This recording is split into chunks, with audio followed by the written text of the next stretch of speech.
প্রতিদিন কাটা হচ্ছে 10 থেকে 12 মণ চুই ঝাল, যা দিয়ে তৈরি হয় ব্যতিক্রমী খাবার চুই ঝালের মিষ্টি মশলা। এর আবিষ্কারক M3 ফুডের স্বত্বাধিকারী মুত্তাকিন মোল্লা। মাথা ব্যথা, সর্দি কাশি, হাঁপানি, তারপর শ্বাসকষ্ট, মাঝে মাঝে শরীর দুর্বল হয়ে যায়, এই সমস্ত কারণে দেখবেন যে প্রত্যেকটা বাড়িতে কিছু ওষুধ থাকে নির্দিষ্ট।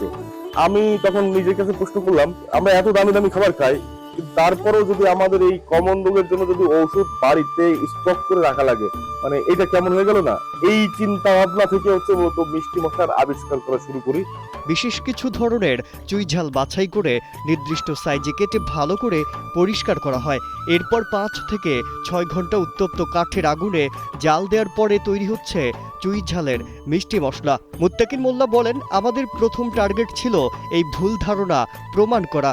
খুলনার স্থানীয় যারা, আমরা কিন্তু জানি যে চুই ঝাল আসলে মাংসের সাথে খেলে স্বাদটা বাড়ে, কিন্তু না, চুই ঝাল হচ্ছে একটি ঔষধি খাবার। উদ্যোক্তা মুত্তাকিন মোল্লা জানান, চুই ঝালের রয়েছে 12টি পুষ্টিগুণ ও 18টি রোগ প্রতিরোধ ক্ষমতা। চুই ঝালের মিষ্টি মশলা তৈরি করা হচ্ছে যেন কমন রোগ থেকে মানুষ ঔষধমুক্ত থাকতে পারে এ লক্ষ্যে, যা ইতোমধ্যে বাংলাদেশের হাজার হাজার মানুষের মধ্যে সাড়া ফেলেছে এবং অনেক মানুষ উপকৃত হয়েছেন। তিনি জানান, চুই ঝালের মতো একটি ঔষধি গুণসম্পন্ন খাদ্যের কথা মানুষ সেইভাবে না জানার কারণে খাবারটি আড়ালে থেকে গেছে। দীর্ঘদিন যাবৎ অনলাইনে চুই ঝাল বিক্রি এবং কাস্টমারদের মতামতের উপর ভিত্তি করে তিনি নিজে গবেষণা করে এই খাবারটি আবিষ্কার করেছেন।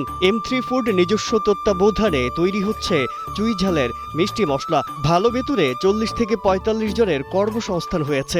এই উদ্যোগে খুশি এলাকার মানুষ। তিনি আশা করেন, সরকারি সহায়তা এবং প্রশিক্ষণের ব্যবস্থা করা হলে বিদেশে এটি রপ্তানি করে দেশের মুখ উজ্জ্বল করা সম্ভব।